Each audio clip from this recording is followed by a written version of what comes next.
हरी भरी झील के किनारे पानी के बीच फैले कमल के पत्तों पर रंग बिरंगे फूल खिले थे। नीला साफ आसमान, हल्की सी ठंडी हवा और चारों तरफ पानी की हल्की हल्की लहरें। दृश्य बिल्कुल एक सुंदर चित्र जैसा था।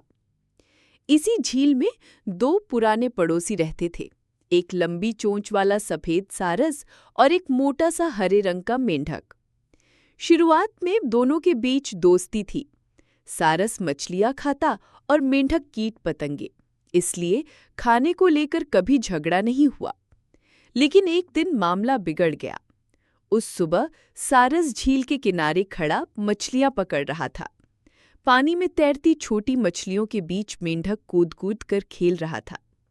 मेंढक ने शरारत में एक जोर से छपाक मारा, जिससे पानी चारों ओर फैल गया और सारस की पकड़ी हुई मछली उसके पंजों से फिसल गई।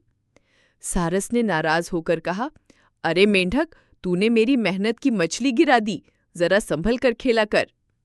मेंढक हंसते हुए बोला, अरे भाई, यह झील मेरी भी है, मैं जहां चाहूं कूदूंगा, मछली गिर गई तो मैं क्या करूं। बस यहीं से तकरार शुरू हो गई। अगले दिन मेंढक ने जानबूझकर सारस के पास आकर बार बार पानी छपका दिया।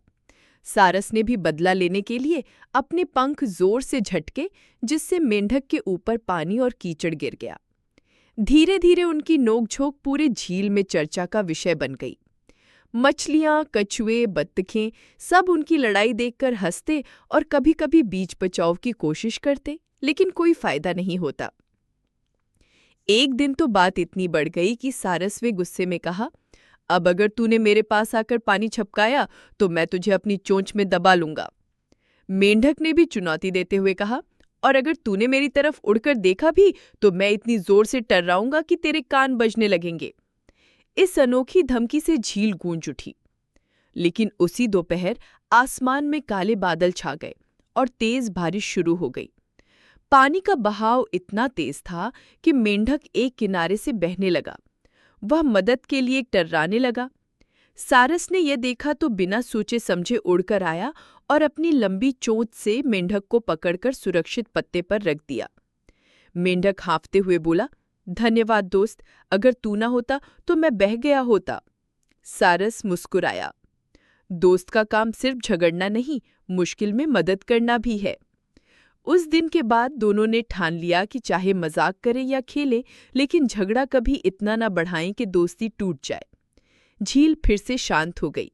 अब मेंढक पानी में खेलते हुए भी ध्यान रखता कि सारस की मछलियों को परेशान न करे, और सारस भी अपने पंख झटकते समय मेंढक को कीचड़ में न भिगोए। दोनों की दोस्ती और भी गहरी हो गई और झील के बाकी जीवों को भी यह सीख मिली कि छोटी छोटी बातों में झगड़ा करके दोस्ती को मत तोड़ो, क्योंकि मुश्किल में दोस्त ही सबसे पहले काम आता है।